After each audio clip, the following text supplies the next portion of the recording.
The straw, the coal, and the bean. A bean and a hot coal met each other on the high road, and as they were both rolling along in the same direction, they soon struck up a friendship.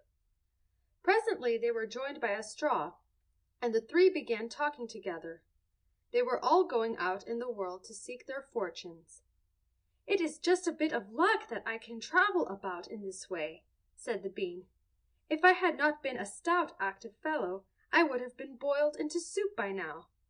The mistress was about to throw me into the pot with a lot of other beans, but I managed to slip through her fingers and rolled out through the doorway and down the steps without her even noticing I was gone." "That was a clever trick," said the hot coal. "I, too, am a lively chap.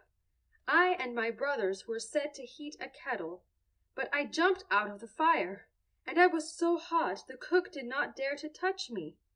She pushed me out of doors with her foot, and now I am free to go about the world as I choose, and seek my fortune." The straw sighed. "I was never as active as that," she said. "Always wherever the wind blew me, I went. The farmer had picked up a whole armful of straws to make a bed for the cow, but the wind caught me up and carried me off, and here I am." While they were talking in this way, the comrades came to a brook, and this stopped their journey, for they did not know how to get across. The straw could easily have sailed over on the first puff of wind, but that way would not do for the other two. "Listen," said the straw. "I am long enough to reach from one side of the stream to the other. I will lay myself across it like a bridge, and then you can both walk on over me without getting wet."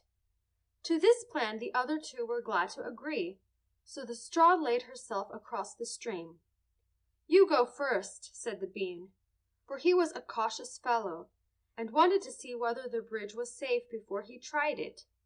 The coal, however, was quick and fiery. He ran out on the straw, but halfway over he grew dizzy and had to stop. "Quick, quick!" cried the straw. "I am burning!" for the coal was still very hot. "Wait," said the coal, balancing himself. "Just a minute."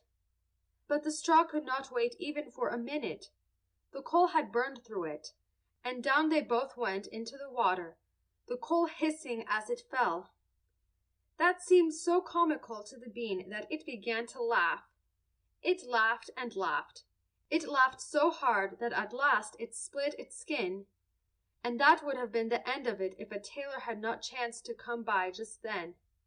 "Help! Help!" cried the bean. The tailor looked all about him, and then he saw the bean lying on the ground. He picked it up, and it did not take him long to see what was the matter with it. "This slit can be easily mended," said he, and he whipped out his needle and thread and sewed up the bean in a trice.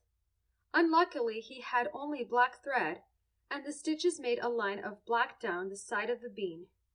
And ever since then, if you look, you will see that every bean of that kind has a black line down one side of it.